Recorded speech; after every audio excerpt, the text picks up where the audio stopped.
I'm replacing the stock steering dampener on my GS 1300 Adventure.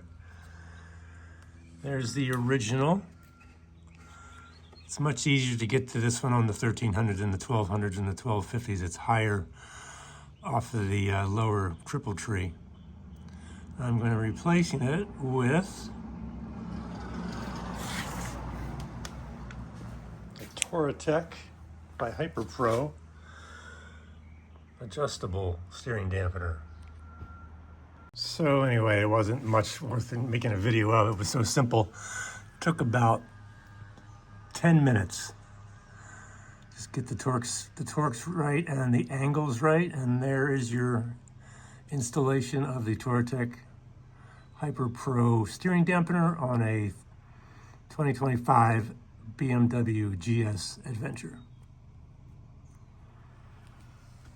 Another angle. Take it out for a spin tomorrow.